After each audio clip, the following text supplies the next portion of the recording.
MQM Pakistan के रहनुमा वसीम अख्तर ने लंदन हाई कोर्ट की बिजनेस डिवीज़न के सामने इस बात का एतराफ़ किया है कि उन्होंने 2015 का जो कॉन्स्टिट्यूशन है वो उन्होंने अपने ईमेल के ज़रिए उन्होंने अल्ताफ़ हुसैन को भेजा था, जो लंदन का जो MQM लंदन का जो ईमेल एड्रेस था उसके ऊपर। वसीम अख्तर ने लंदन हाई कोर्ट में जो क्रॉस एग्जामिनेशन है उसके दौरान उन्होंने इस बात का एतराफ़ किया कि उन्होंने अल्ताफ़ हुसैन के साथ उनकी बात हुई थी उस कॉन्स्टिट्यूशन के हवाले से, और उसके बाद उन्होंने सैयद सरदार अहमद को इंस्ट्रक्ट किया था कि वो उसका ड्राफ्ट तैयार करें। और फिर जब वो ड्राफ्ट तैयार हुआ तो 1 मई 2015 को उन्होंने MQM पाकिस्तान जो उस वक्त की राब्ता कमेटी जो ईमेल एड्रेस यूज़ करती थी उसको यूज़ करते हुए उन्होंने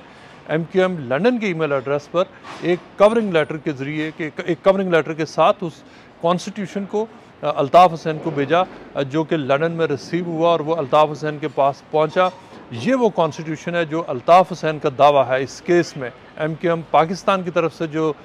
शुरू किया गया केस है उसमें अल्ताफ़ हुसैन का ये दावा है कि ये वो 2015 का कॉन्स्टिट्यूशन है जिसकी बुनियाद पर वो MQM की जो लंदन की प्रॉपर्टीज़ हैं वो उनकी मलकियत हैं। वो जो कॉन्स्टिट्यूशन गवर्न करता है वो 2015 का है, जो उनको ट्रस्टीज़ के राइट्स देता है और उनको ये हुकूक देता है कि वो MQM की जो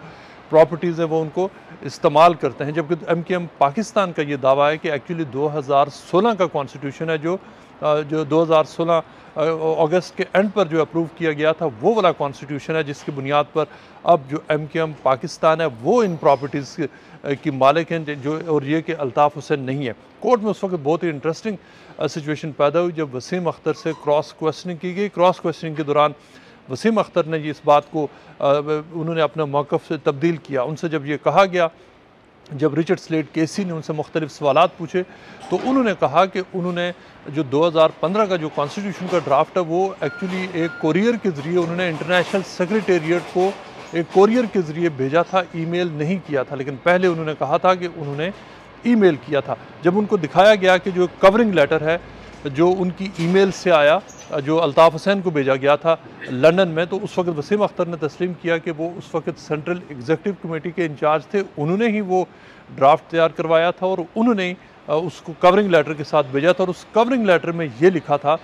कि जो सेंट्रल एग्जीक्यूटिव कमेटी के लोग हैं उन्होंने उसको जो ड्राफ्ट है उसके कंटेंट्स को पढ़ा है और ये कि वो उससे एग्री करते हैं। लेकिन वसीम अख्तर ने फिर कहा कि उन्होंने ईमेल ज़रूर की थी लेकिन उन्होंने जो कवरिंग लेटर के अंदर क्या था उसको वो भी नहीं पढ़ा था और उस जो कॉन्स्टिट्यूशन के अंदर क्या लिखा था उन्होंने वो भी नहीं पढ़ा था। लेकिन दूसरी तरफ वसीम अख्तर ने ये माना कि उन्होंने उसको वो लंदन में भेजा था, लेकिन उन्होंने फिर ये कहा कि उन्होंने लंदन वो ईमेल भी भेजी थी और उन्होंने सेंट्रल एग्जीक्यूटिव कमेटी की तरफ से सारा कुछ भेजा था, लेकिन उन्होंने कहा कि उसको MQM की CEC ने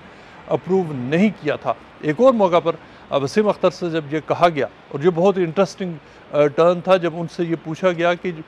जो अमीनुल हक हैं जो इस वक्त फेडरल मिनिस्टर हैं, उन्होंने एक ऐसे कॉन्स्टिट्यूशन की कॉपी अपने क्लेम के साथ जमा करवाई है जिसमें हाथ से बहुत 2015 का कॉन्स्टिट्यूशन है जिसके ड्राफ्ट में हाथ से बहुत सारी तब्दीलियाँ हुई हैं और जो कवरिंग लेटर है उसमें भी तब्दीलियाँ हुई हैं। और फिर वो वसीम अख्तर को वो दिखाया गया, वो कवरिंग लेटर भी और वो ड्राफ्ट भी, और वसीम अख्तर के उसके सिग्नेचर भी मौजूद हैं। वसीम अख्तर ने फिर कोर्ट को बताया कि वो उन सिग्नेचर्स को रिकग्नाइज़ करते ही नहीं है, इसलिए कि एक ड्राफ्ट पर सिग्नेचर में जो स्पेलिंग है वो WASIM है और दूसरे पर WASEEM है। वसीम अख्तर ने कहा कि उनको ये नहीं पता कि उन्होंने जो MQM पाकिस्तान का दावा उनकी तरफ से वो वाला कॉन्स्टिट्यूशन कहाँ से आया और ये कि उनके सिग्नेचर उसमें कहाँ से आए। इससे पहले यहाँ पर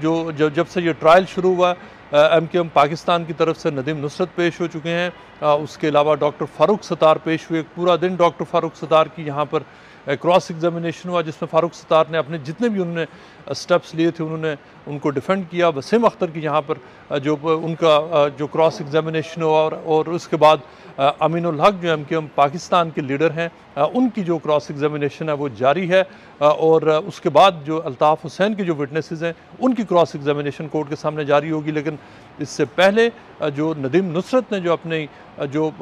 अपनी स्टेटमेंट दी कोर्ट के सामने, उसके बाद उन्होंने ये कहा कि इस पूरे केस के पीछे खालिद मकबूल सिद्दीकी हैं। लेकिन खालिद मकबूल सिद्दीकी ने अमीनुल हक को आगे किया हुआ है कि वो केस लड़े। अमीनुल हक को